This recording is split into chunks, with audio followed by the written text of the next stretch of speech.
लोकसभा चुनाव की शुरुआत हो चुकी है।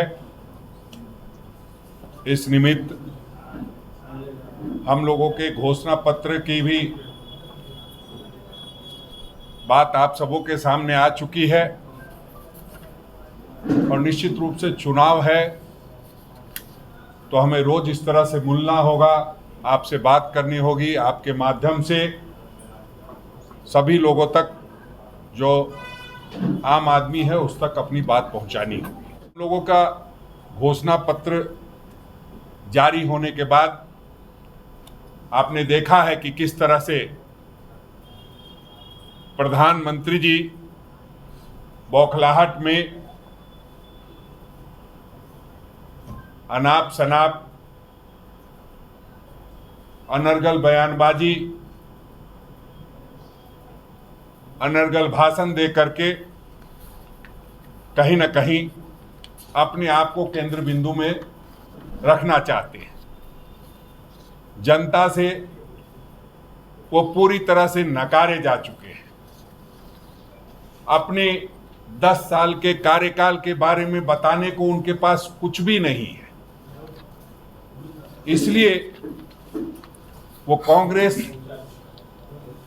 के मैनिफेस्टो पे चर्चा कर रहे हैं। एक उनकी सबसे बड़ी आदत ये है, या भारतीय जनता पार्टी के नेताओं की आदत है, पूछिएगा चाचा का नाम बताएंगे मामा का, पूछिएगा मामा का नाम बताएंगे फूफा का, क्योंकि अपने पास उनको कहने के लिए कुछ भी नहीं है। और जिस तरह से इलेक्टोरल बॉन्ड का मामला सामने आया है, उस दिन से वो पूरी तरह से विचलित और परेशान है और अपनी परेशानी को दूर करने के लिए लगातार झूठ पर झूठ बोले जा रहे हैं, झूठ की गारंटी दिए जा रहे हैं।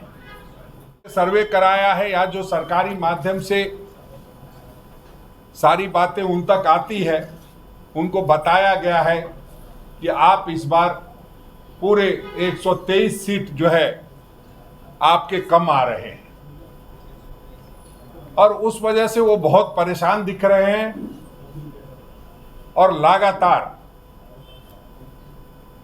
सिर्फ और सिर्फ कांग्रेस पर हमला करके, कांग्रेस के मैनिफेस्टो पर हमला करके वो अपनी ओर ध्यान आकृष्ट कराना चाहते हैं।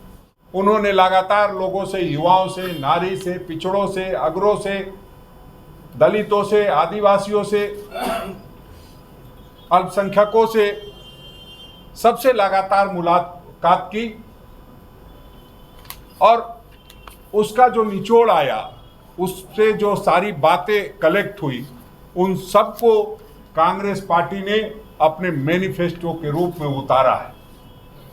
और सही बात यह है कि जब हजार लोग, यूं कहिए कि करोड़ों लोगों से उनकी मुलाकात हुई, पहले 4000 किलोमीटर पैदल चले, फिर 6713 किलोमीटर की यात्रा की और उस यात्रा में जितने लोगों से बात की और जो लोगों का दुख था, उसको जब हम दुख को दूर करने के लिए अपने मैनिफेस्टो में वादा कर रहे हैं, जो हमने न्याय पत्र जारी किया है, उससे कहीं न कहीं पूरी भारतीय जनता पार्टी बेचैन है और लगातार तरह तरह की बातें कर रहे हैं।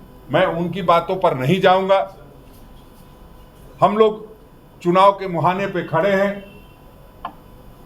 ऐसे में एक बात का जरूर हमें आशंका है कि हमारे यहाँ त्योहार का माहौल है। 3 दिन के बाद ईद होगी, सरहुल होगा, उसके बाद रामनवमी है।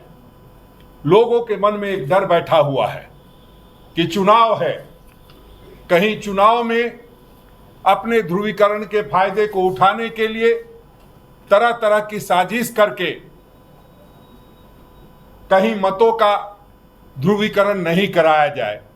ये जो 12 सांसद हैं झारखंड के, इन्होंने कभी इस बात की चिंता नहीं की कि उनका भी एक धर्म है और उनका भी एक सेंसस में उनकी जगह होनी चाहिए।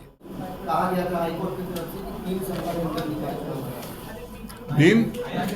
हफ्ता के अंदर निकाय चुनाव कराने की बात हाईकोर्ट ने कहा था सिंगल बेंच में, आज डबल बेंच ने भी उसी फैसले। देखिए, ये सरकार का मसला नहीं है, ये उनके चुनाव आयोग का मसला है और चुनाव आयोग के संदर्भ में अभी कुछ कहना मुनासिब नहीं होगा और कोर्ट ने क्या कमेंट किया है उसकी पूरे अध्ययन करने के बाद ही कुछ कहा जा सकता है। मैं इतना समझता हूं कि जो चुनाव होने थे उसको करवाना जरूरी है और अभी फिलहाल लोकसभा का चुनाव है, तो ऐसे में क्या निर्णय लेती है चुनाव आयोग निश्चित रूप से आपको बताएंगे। धन्यवाद।